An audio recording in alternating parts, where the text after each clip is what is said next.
Bom dia, boa tarde, boa noite. Não sei o horário que você vai ver esse vídeo, mas eu quero compartilhar com você uma palavra que está aqui no livro de Mateus, no capítulo 14, versículo 17. Diz assim: Então eles lhe disseram: Não temos aqui senão 5 pães e 2 peixes.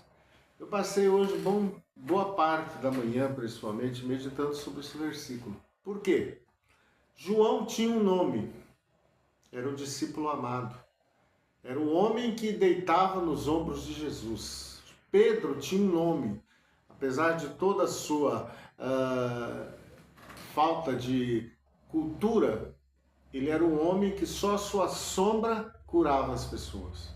Tiago era um dos discípulos amados de Jesus.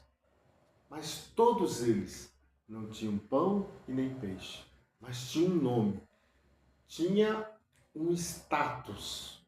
Eram discípulos de Jesus, mas não tinham pão e peixe. E quando Jesus então faz essa primeira multiplicação dos pães, nenhum dos 12 apóstolos tinham pães e peixes. E de repente, no meio daquela relva, daquele lugar, Jesus dá uma ordem a eles: olha, eles precisam comer, vocês vão alimentar. Mas Senhor, nós não temos pão nem peixe, são muitas as pessoas que estão aqui. E de repente, no meio daquela multidão, tinha um menino que tinha 5 pães e 2 peixes apenas.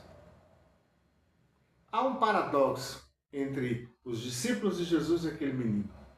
Todos os discípulos tinham um nome, tinham um status, eram apóstolos. Mas aquele menino não era nada.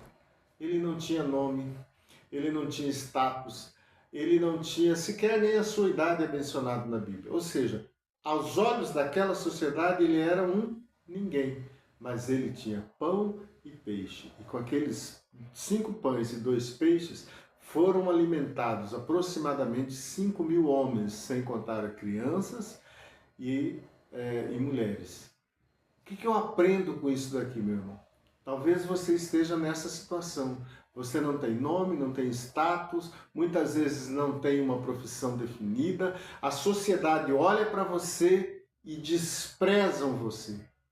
Mas você tem a unção, você tem a palavra, você tem o chamado de Deus para a sua vida, para o seu ministério.